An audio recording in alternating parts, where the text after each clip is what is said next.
Assalamualaikum warahmatullahi wabarakatuh. Waalaikumsalam warahmatullahi wabarakatuh.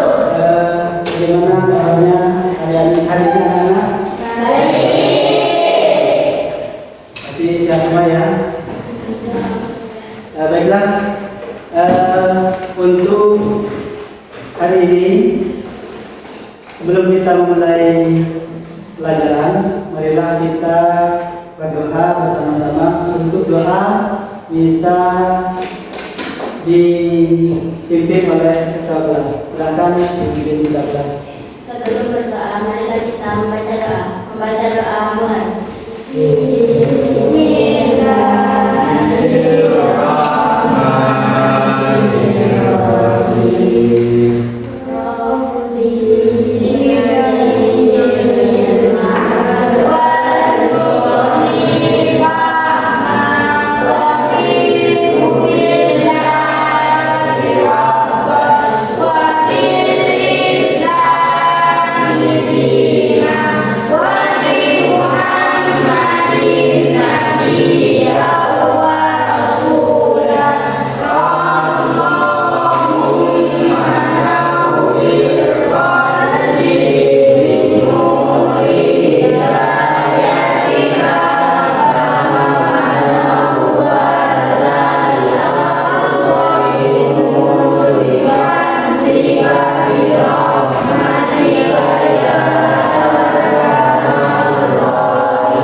Terima kasih kepada Ketua Kelas yang sudah memimpin doa.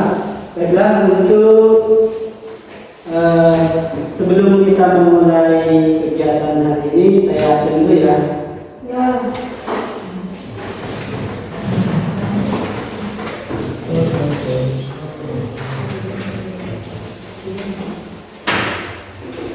Rizky, hadir.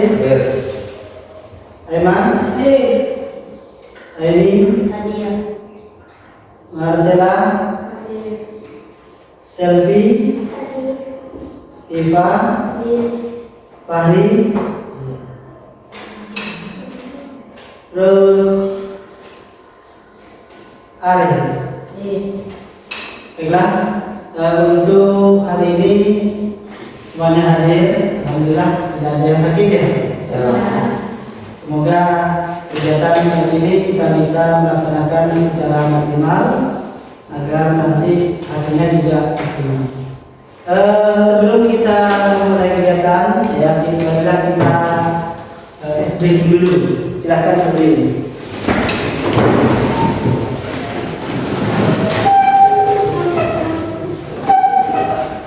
Mulai ya. Tepuk semangat. Semangat.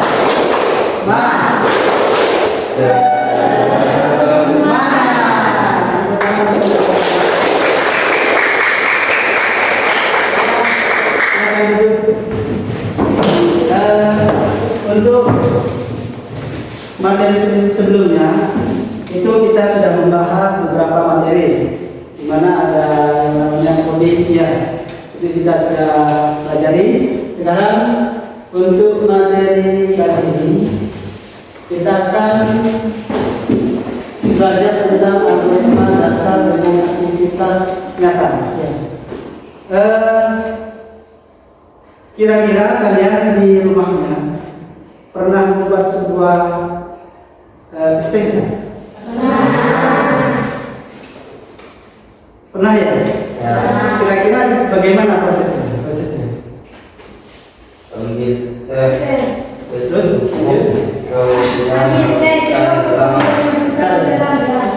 Langkah-langkahnya bagaimana? Yang pertama T-nya. Terus yang kedua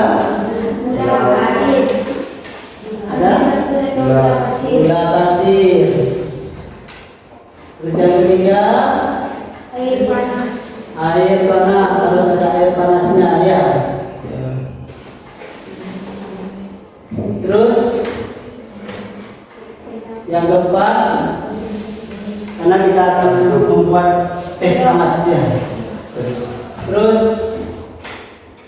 sendok. Terus selanjutnya gelas. Gelas. Sudah? Sudah ya. Jadi untuk langkah-langkah membuat teh hangat ya. Yang pertama adalah harus ada tehnya. Terus yang kedua ada gula pasirnya. Yang ketiga ada air panasnya. Yang keempat ada sendoknya dan yang terakhir adalah gelasnya. Itu beberapa bahan yang harus kita siapkan ketika kita membuat sebuah teh hangat. Baiklah, itu ya. Untuk selanjutnya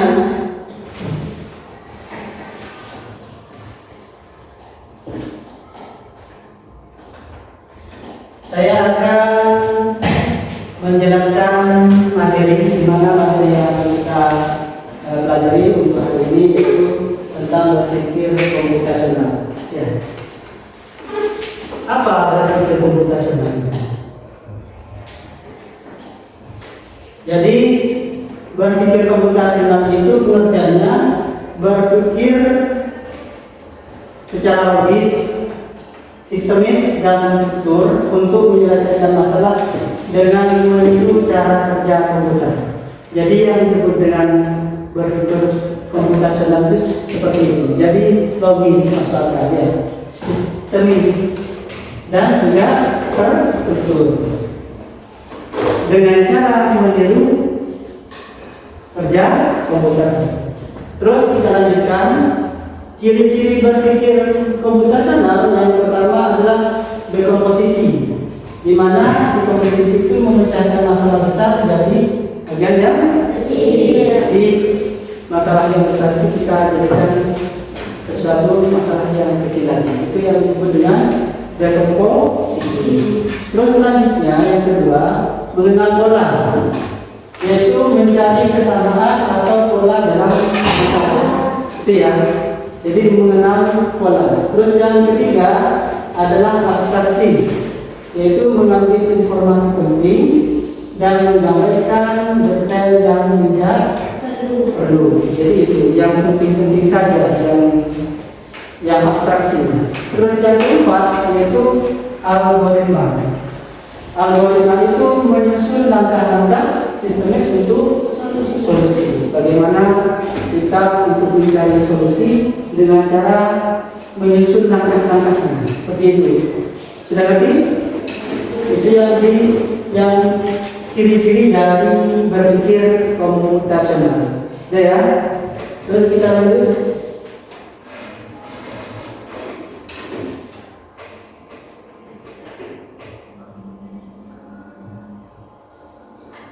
Terus apa itu algoritma? Algoritma itu adalah langkah-langkah sistemis dan logis untuk menyelesaikan suatu masalah. Harus jelas, harus terurut dan tidak menimbulkan keraguan. Jadi yakin. Itu yang disebut dengan algoritma. Jadi langkah-langkahnya itu sistemis, ya, tersusun dan masuk akal, logis, dan juga terurut, berurutan seperti itu. Itu yang disebut dengan algoritma. Terus kita lanjut lagi, ciri-ciri algoritma itu apa? Algoritma itu yang pertama terbatas. Terbatas itu memiliki langkah yang berhingga, tidak berlangsung tanpa akhir. Jadi istilahnya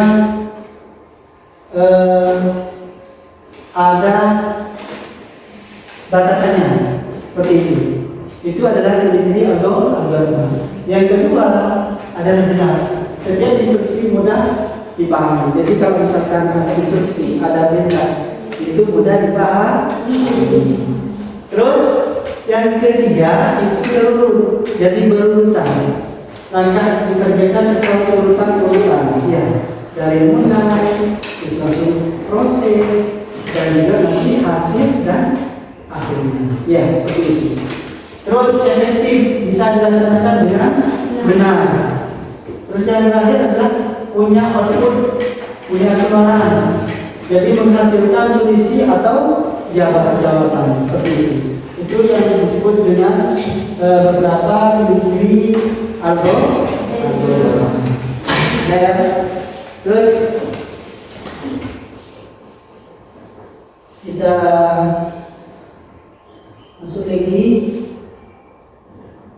ke bentuk penyajian algoritma. Untuk penyajian algoritma itu yang pertama ada deskriptif. Deskriptif itu adalah sebuah narasi di mana dituliskan dalam bentuk kalimat langkah-langkahnya. Itu yang disebut dengan deskriptif atau narasi. Ya. Terus yang kedua itu passcode. Ya. Passcode itu ditulis dengan notasi mirip kode pemrograman tapi lebih sederhana. Mirip ke kode-kode pemrogramannya, tapi lebih disederhanakan. Lebih sederhana. Terus selanjutnya ada flowchart. Flowchart itu digambarkan dengan simbol untuk menunjukkan alur proses. Jadi flowchart itu gambaran dari alur-alur prosesnya. Bagaimana kita itu membuat sebuah contoh, misalkan kita membuat sebuah sesuatu, ya, akhirnya menjadi sebuah benda yang kita inginkan, seperti itu, ya. Itu nanti di situ ada simbol-simbolnya, ya. Bagaimana kita membuat sebuah flowchart, ya. Terus kita masuk ke materi flowchartnya, lebih spesifik ya. Mengenal flowchart. Flowchart itu apa? Flowchart itu adalah berasal dari kata flow, aliran. Chart itu bagan atau grafik. Jadi aliran bagan atau grafik. Terus flowchart menunjukkan urutan langkah-langkah menyelesaikan suatu masalah secara grafik, ya. Jadi urutan langkah-langkahnya itu menyelesaikan suatu masalah seperti itu secara grafis, ya. Terus digunakan untuk memudahkan dan memahami alur kerja atau program. Kalau misalkan kita membuat sebuah program, itu menggunakan flowchart itu alurnya lebih dimengerti, lebih mudah untuk dimengerti, seperti itu. Dan sudah ngerti apa itu flowchart, ya. Terus kita masuk ke selanjutnya, apa fungsi flowchart itu? Yang pertama, menyajikan algoritma dalam bentuk gambar sehingga lebih mudah dipahami. Bentuknya itu gambar, jadi lebih gampang dipahami karena bentuknya gambar, ya. Itu fungsi flowchart. Yang kedua, membantu merancang program sebelum ditulis dalam bahasa pemrograman. Jadi sebelum kita menulis ke bahasa pemrograman, kita harus membuat flowchart dulu.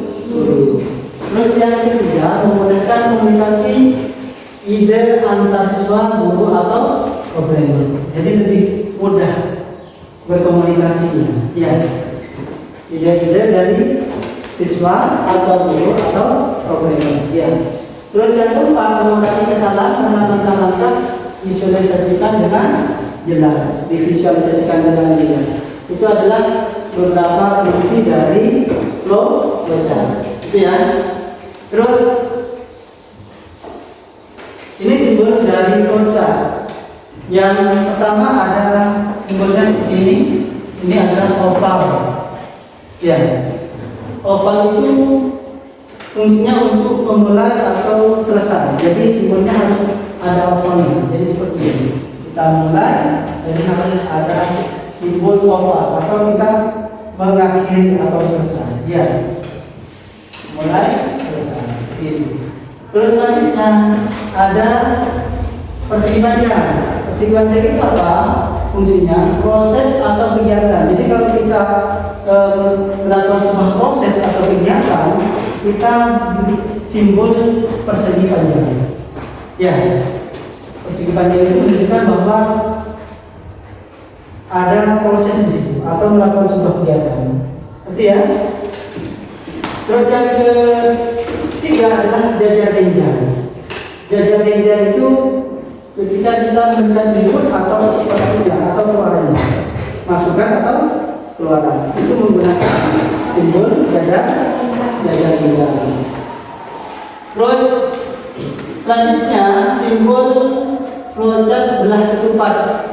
Belah ketupat itu keputusan iya atau tidak, ya, lanjut atau tidak, seperti itu ya. Jadi menggunakan simbol menggunakan simbol belah ketupat iya atau tidak, seperti itu. Kalau iya berarti lanjut ya, kalau tidak berarti kembali, seperti itu ya. Itu menggunakan belah ketupat simbolnya. Terus yang terakhir adalah panah. Panah itu menunjukkan arah aliran prosesnya. Jadi kalau misalkan kita membuat sebuah simbol flowchart, kalau kita membuat sebuah flowchart, maka harus diberi panah. Panahnya itu menunjukkan arah aliran prosesnya, seperti itu. Ngerti ya? Ngerti? Ya. Nah, cara membuat flowchart, tentukan masalahnya atau tujuan, susun algoritma dalam bentuk langkah-langkah, terus kenali simbol flowchart, terus gambar flowchart sesuai urutan dan periksa kembali. Itu adalah cara membuat flowchart. Jadi tentukan masalahnya dulu atau tujuannya. Setelah itu susun algoritmanya dalam bentuk langkah-langkahnya. Seperti apa? Ya. Selanjutnya kenali simbol flowchart yang kita pelajari tadi, yang ada oval, ada ninja, ya. Dan ada bilah ketupat serta panah, ya. Terus setelah selesai gambar flowchart sesuai urutan yang sudah kita rencanakan itu. Terus setelah itu periksa kembali. Kalau sudah kita buat, periksa kembali. Takutnya ada yang masih salah, seperti itu. Itu ya. Itu adalah cara membuat flowchart.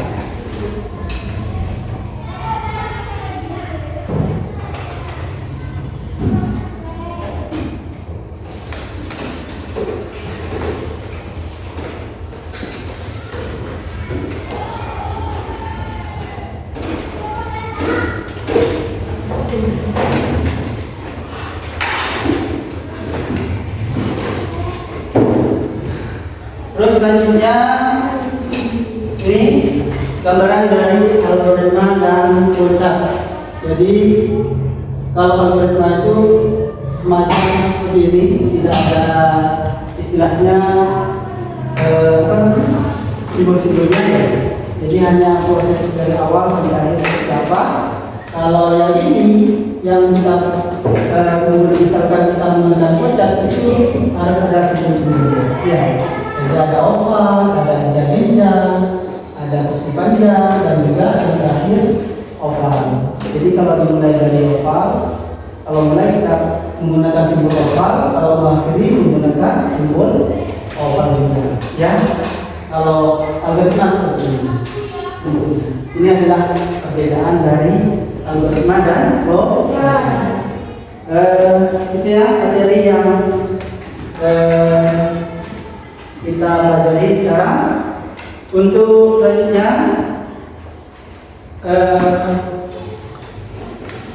kita akan membentuk sebuah kelompok. Kalian akan saya berikan tugas, di mana tugas tersebut kalian selesaikan dengan kelompok kalian masing-masing. Kalian diskusikan ya dengan kelompoknya. Selanjutnya nanti kalian mempresentasikan hasil kerja dan diskusi kelompoknya ke depan, ya satu-satu. Dan juga bisa menanggapi dari kelompok masing-masing, kelompok yang lain seperti ini. Bisa ya? Bisa. Silahkan kalian sekarang membentuk kelompok.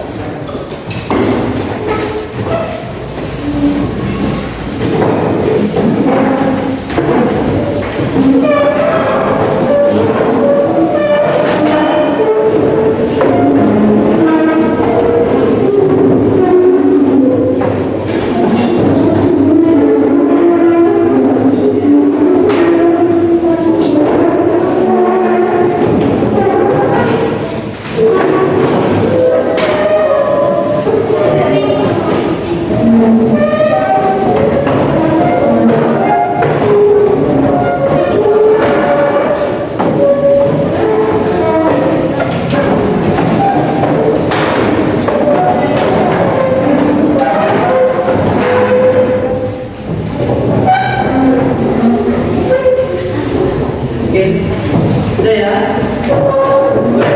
Yang sebelah sini kelompok berapa? Kelompok satu ya. Oh, di sana kelompok satu. Yang ini kelompok dua. Dan yang ini kelompok tiga. Untuk yang kelompok satu saya beri tugas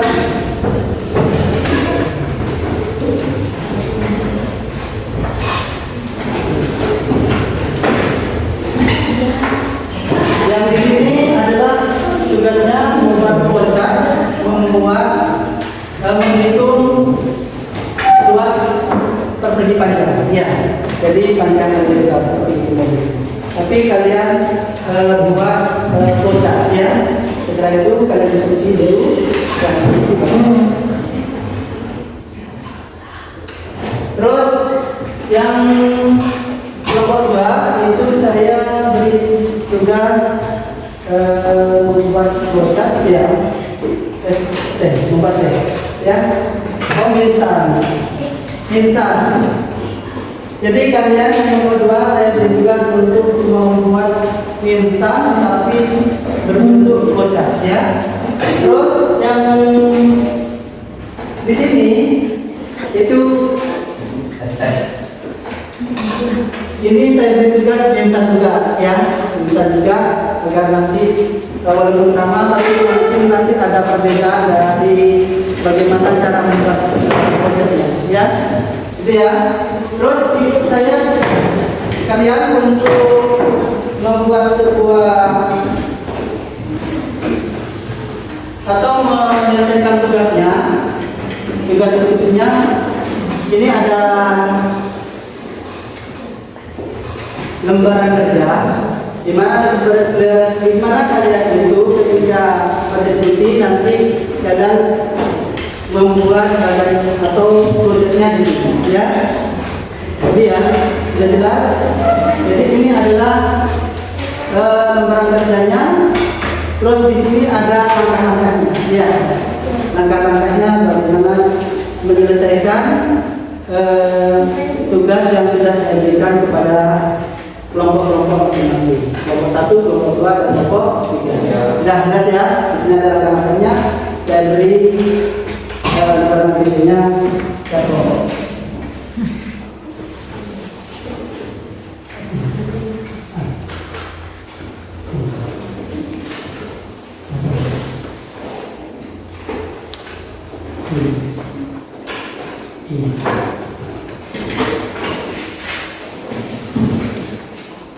Ini kelompok tiga. Baiklah, langsung kalian berdiskusi dengan teman-teman kelompoknya sehingga menghasilkan gambar flowchart seperti itu.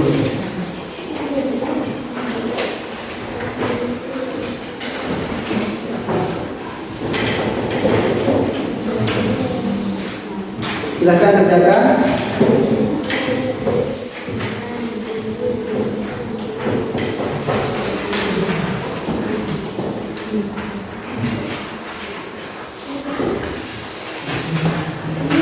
Ada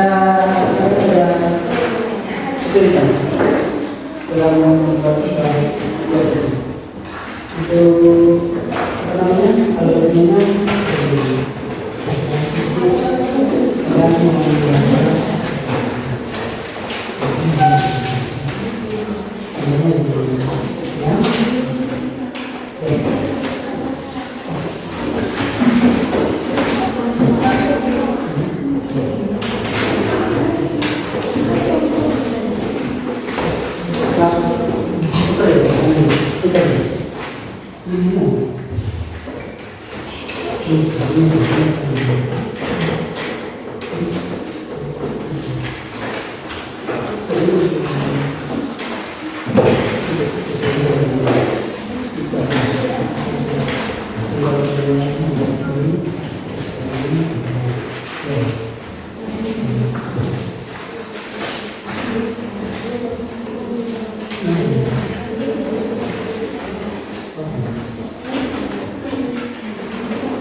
Baiklah, langsung kalian diskusi dengan teman-temannya untuk menghasilkan sebuah cetak ya dari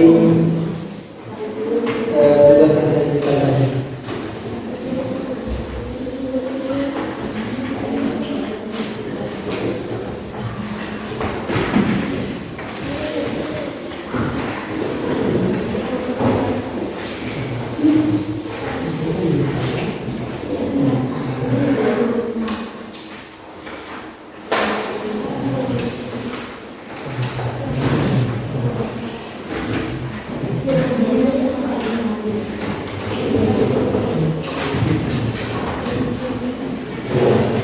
Ada kesulitan dari kelompok yang lain?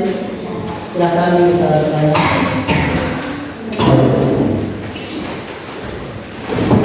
Silakan langsung dikerjakan dan kalian mempresentasikan hasil kerja kalian ke depan dan kelompok lain bisa melengkapi dari hasil kerja kalian.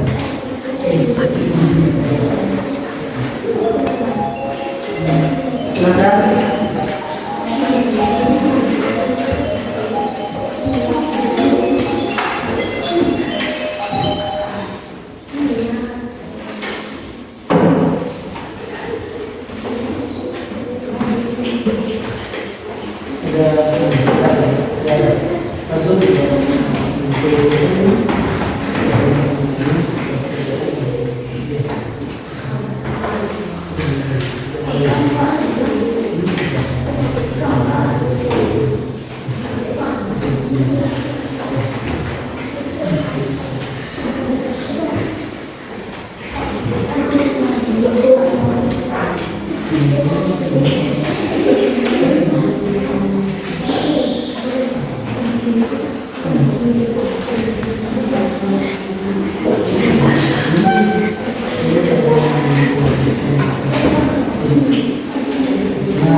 Silakan langsung bagaimana ya bisa diskusi dengan sebelumnya.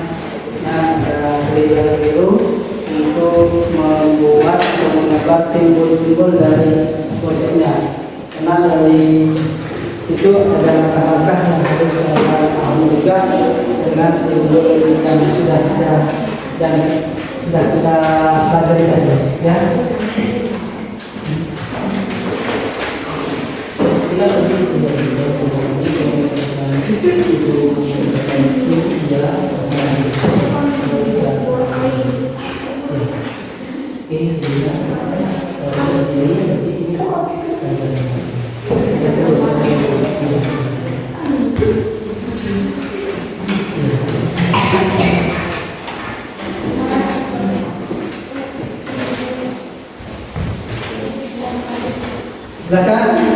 dikerjakan.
Untuk memudahkan prosesnya, kalau kalian misalkan masih belum ingat video sebelumnya, bisa kalian lihat di depan ya.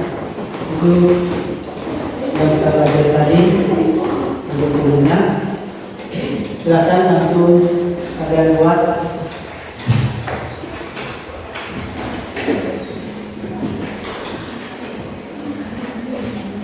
Saya beri waktu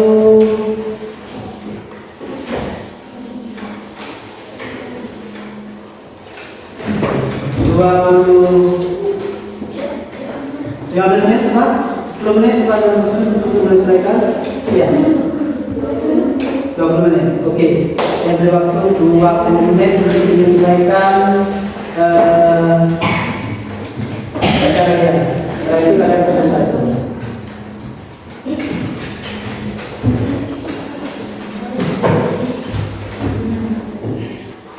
Bisa selesai ya.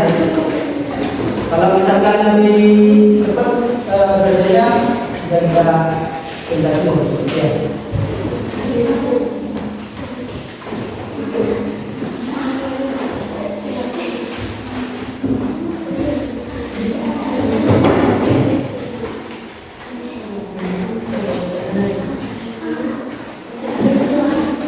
Ada kendala?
Ada kendala? Tidak ya, lancar saja.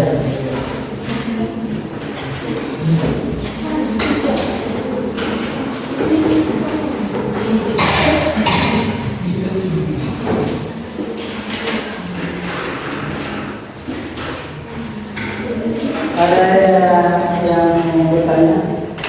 Gak ada. Coba. Baiklah, waktunya kurang 10 menit lagi. Silakan dari mungkin di tempat untuk proses pembelajarannya, dan nanti kita bisa menyelesaikan secara maksimal dengan waktu yang kita sudah.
Jika masih ada kendala dari sini yang masih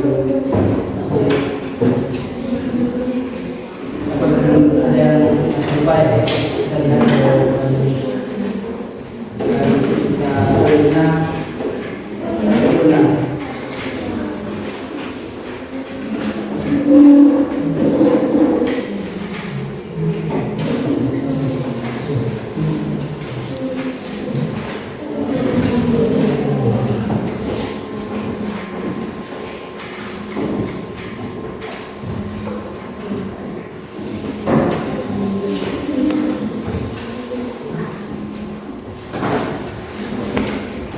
Waktunya kurang berapa menit lagi, silakan. Jadi dipercepat waktunya.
Mestinya kurang 7 menit lagi. Setelah itu kalian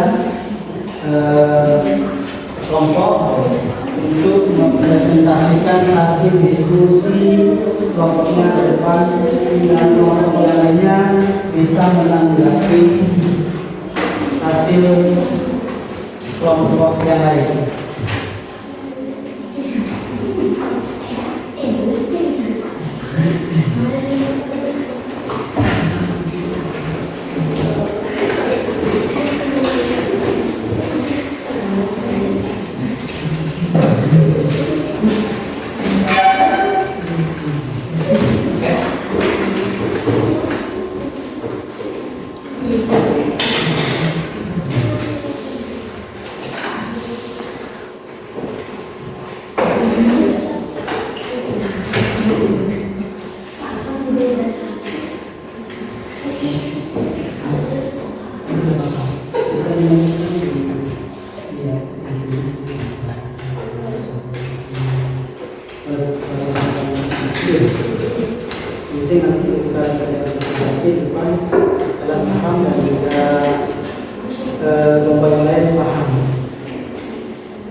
Tinggal 3 lagi setelah kalian mempresentasikan hasil kerja kalian supaya lebih cepat lebih baik.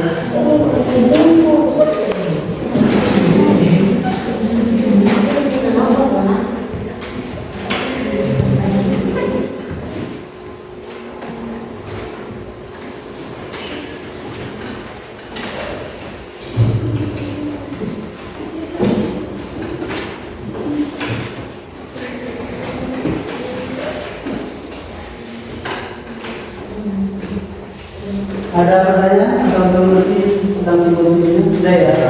Karena kalian sudah bisa mengerjakan alur dari proses pembuatan dari instan, terus perhitungan sepanjang ya, lebar dan juga pembuatan bisa juga.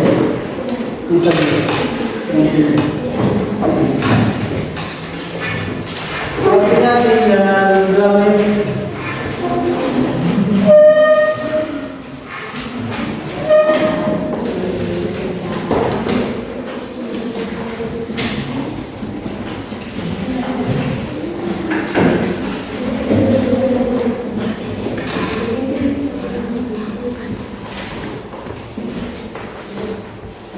Sudah. Kelompok 2 sudah. Kelompok 1 sudah. Terus kelompok 3 belum, sudah. Waktunya kurang 1 menit lagi. Tidak apa-apa. Karena masih waktu yang bisa menyelesaikan pekerjaan kelompoknya.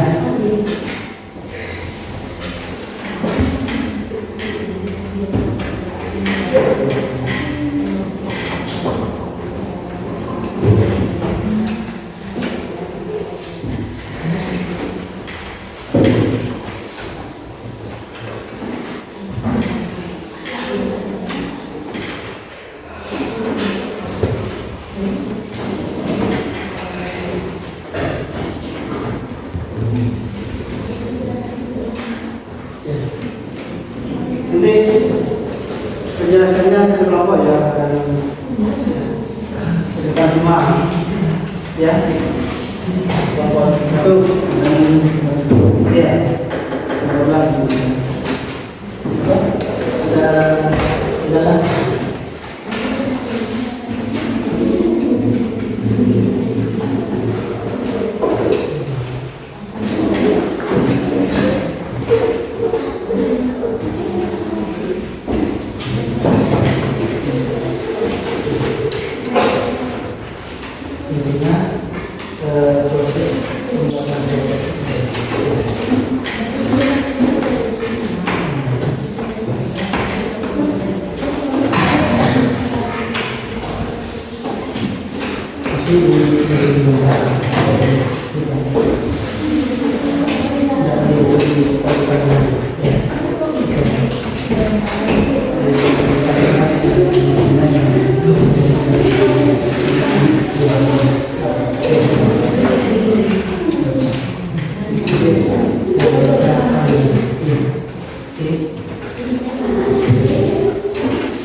Baiklah, nanti ya.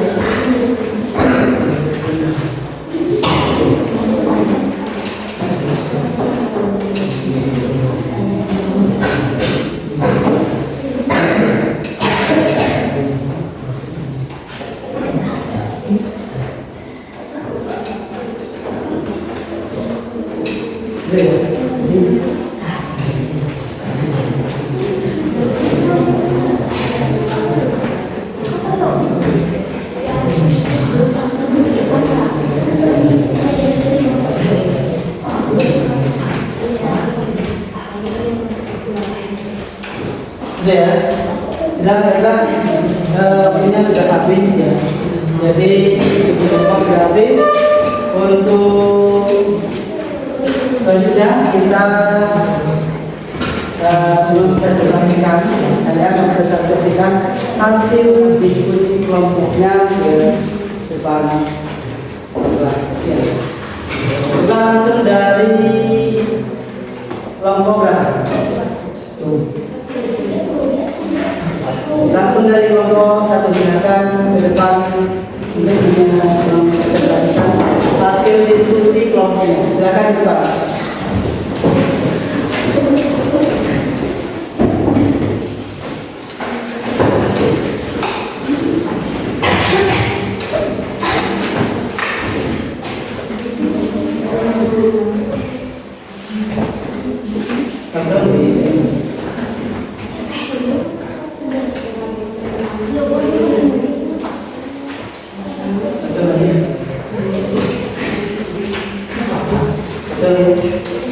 Silakan dipresentasikan hasil diskusi kelompok. Silakan sekarang.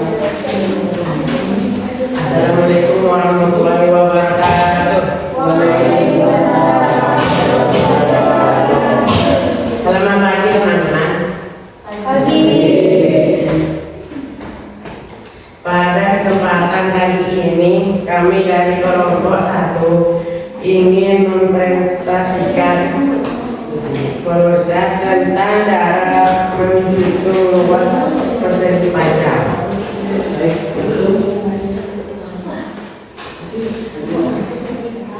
Perucat ini diawali dengan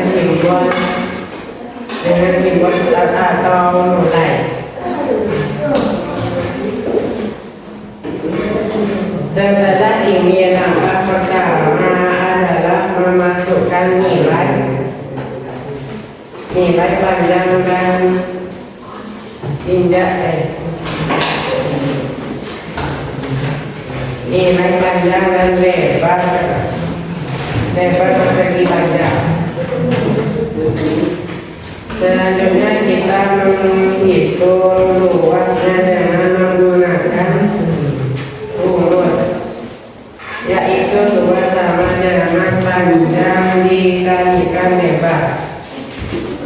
Kemudian hasil perhitungan disebut ditampilkan sebagai luas dari persegi panjang.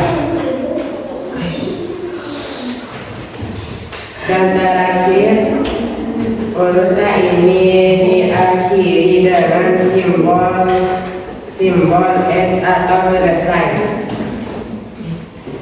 Dengan demikian, melalui flowchart ini kita dapat lebih mudah memahami langkah-langkah dalam menghitung luas persegi panjang secara sistematis. Jadi ya, tadi sudah dijelaskan dari kelompok 1. Kita beri aplaus dulu kelompok 1. Untuk selanjutnya kira-kira ada tanggapan dari kelompok yang lain, silakan kelompok 2 ya, silakan. Saya dari kelompok 2 akan menanggapi kelompok 1. Proyek yang kelompok kalian buat sudah bagus dan untuk. Tapi menurut kami di bagian menampilkan hasil luas persegi panjang sebaiknya diberi keterangan contoh angka misalnya panjang 6 dan lebar 4, sehingga hasil luasnya 24. Dengan begitu audiens bisa lebih mudah memahami alur perhitungannya. Demikian tanggapan dari kita. Terima kasih. Baiklah, langsung dijawab ya. Tepuk tangan dulu. Dari kelompok 1, jawabannya seperti apa? Terima kasih atas tanggapan yang diberikan, benar sekali. Jika disertai contoh angka maka akan lebih mudah dipahami. Sebenarnya tujuan kami hanya menampilkan pada umumnya, tapi dengan adanya saran tadi kami bisa menambahkan contoh perhitungan agar proyek ini lebih jelas. Terima kasih atas masukannya. Demikianlah presentasi kami dari kelompok kami mengenai proyek menghitung luas persegi panjang. Semoga penjelasan yang kami sampaikan dapat dipahami dan bermanfaat bagi teman-teman. Kami ucapkan terima kasih atas perhatian serta tantangan yang telah diberikan. Mohon maaf apabila ada kesalahan dalam penyampaian. Waalaikumsalam warahmatullahi wabarakatuh. Waalaikumsalam warahmatullahi wabarakatuh. Beri aplaus untuk kelompok 1. Tadi ada dari menanggapi dari kelompok 2 di mana kita membuat proyek walaupun begitu persegi panjang harus kalau bisa didetail dengan contohnya sehingga lebih detail seperti itu. Yang di sini tadi secara global ya. Baik, bagus. Selanjutnya kelompok 2 untuk menyampaikan hasil diskusi kelompoknya ke depan. Silakan.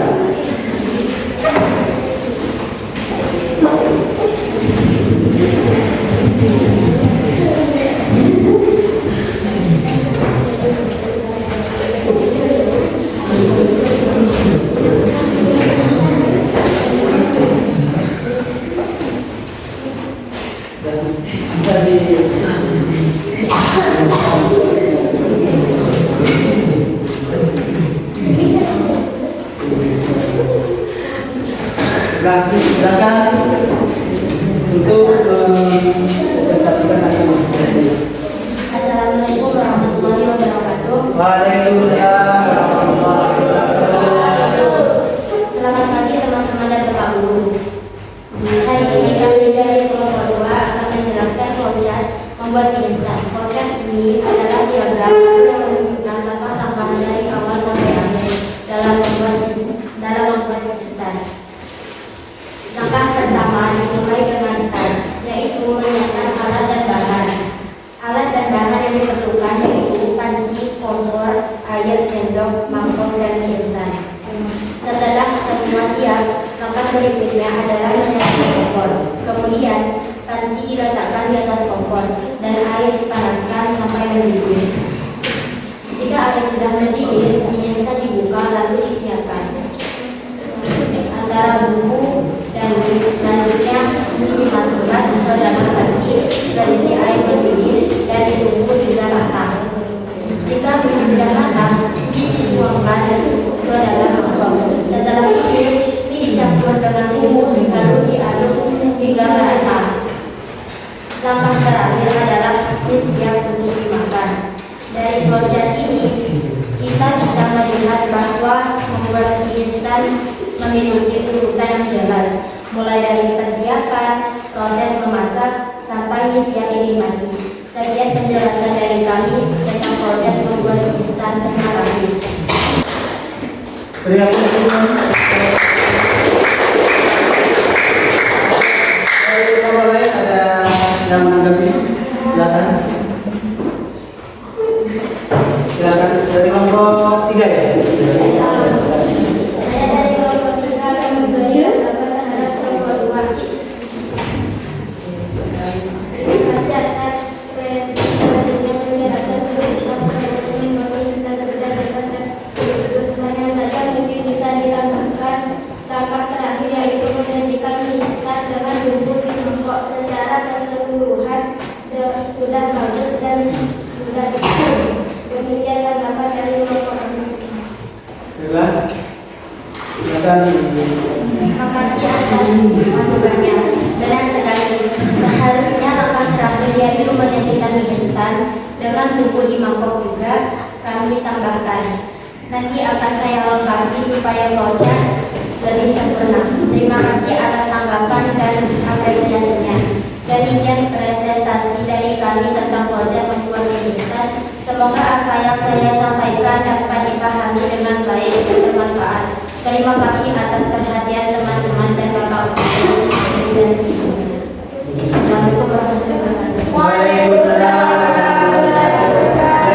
Untuk kelompok 2.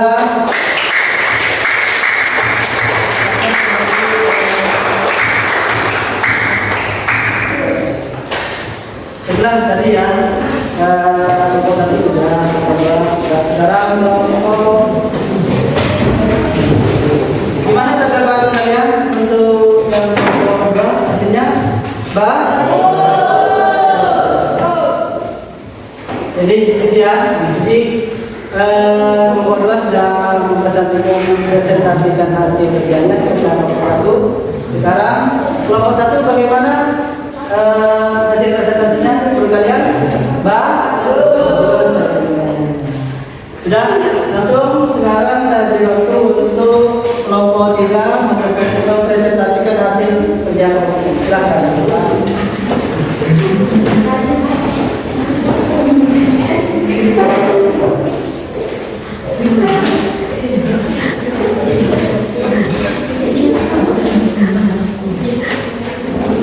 Untuk kelompok yang lain bisa melihat dari depan, bisa melihat flowchart yang sudah dikerjakan oleh kelompok 3. Assalamualaikum warahmatullahi wabarakatuh. Waalaikumsalam. Selamat pagi teman-teman dan Bapak Guru.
Waalaikumsalam warahmatullahi wabarakatuh. Dulu untuk kelompok ya.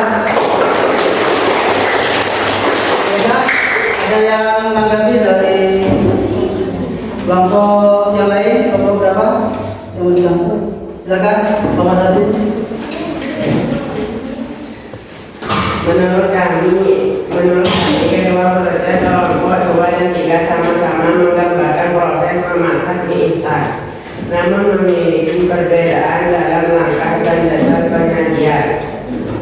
Proyek pertama lebih sederhana, namun alurnya agak kurang tepat.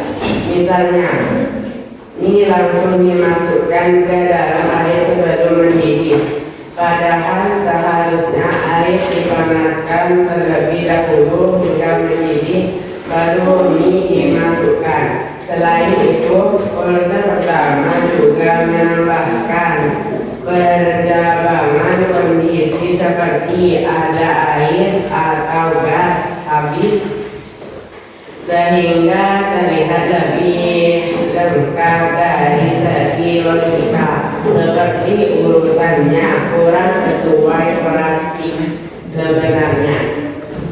Sementara itu proses kedua lebih runtut dan sesuai dengan langkah nyata ketika kita memasak mie instan. Dimulai dari menyiapkan alat, menyalakan kompor, merebus air, memisahkan bumbu dan mie, lalu memasukkan mie ketika air sudah mendidih, hingga terakhir mencampurkan mie dengan bumbu. Alur yang ditampilkan lebih detail dan sistematis, sehingga mudah dipahami dan sesuai dengan kebiasaan memasak di kehidupan sehari-hari. Terima kasih atas tanggapannya. Dengan dan kami sepakat proses pertama masih kurang tepat penggunaannya, tapi tujuan kami ingin menekankan pada kondisi seperti ada air atau gas habis. Sedangkan proses kedua lebih untuk sesuai praktis memasak mie, jadi bisa dibilang keduanya saling melengkapi antara logika dan makan. Demikian presentasi dari kelompok kami. Semoga penjelasan tentang proses ini bermanfaat dan bisa dipahami. Terima kasih atas perhatian serta tanggapan dari teman-teman dan Bapak Ibu. Assalamualaikum warahmatullahi wabarakatuh. Waalaikumsalam. Kita ambil dulu pada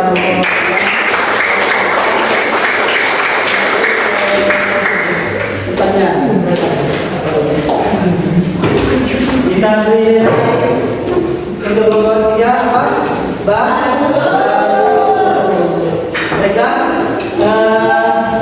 tadi dari kelompok 1, kelompok 2, kelompok 3 sudah memaparkan hasil diskusi kelompoknya, dan ternyata itu sudah bagus semua. Ya, seperti itu. Untuk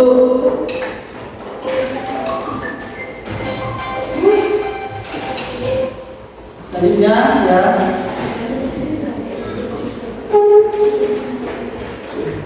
dari hasil kerja kalian tadi sudah bagus. Setelah itu kita tadi sudah mempelajari algoritma serta proses, di mana algoritma itu tidak langsung pakai komputer sebenarnya, tapi kita bisa dengan urutan langkah-langkah tergambar di dahulu yang sudah dijelaskan oleh kalian. Jadi tidak harus kita menggunakan komputer untuk melakukan sebuah pembuatan algoritmanya.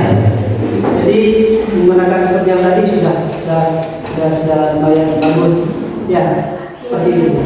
Walaupun tidak menggunakan komputer ya.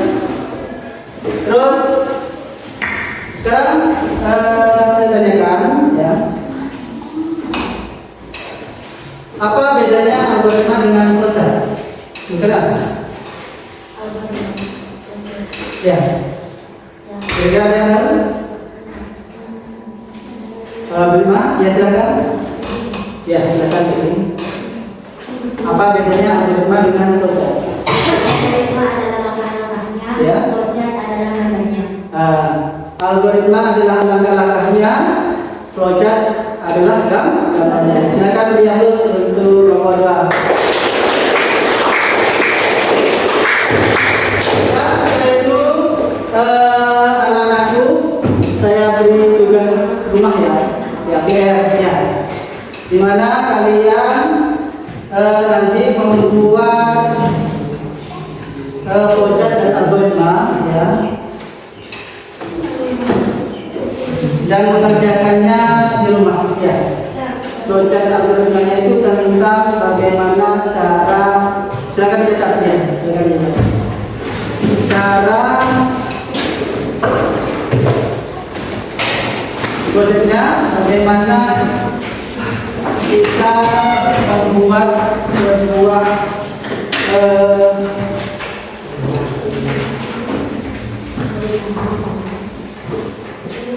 prosesnya,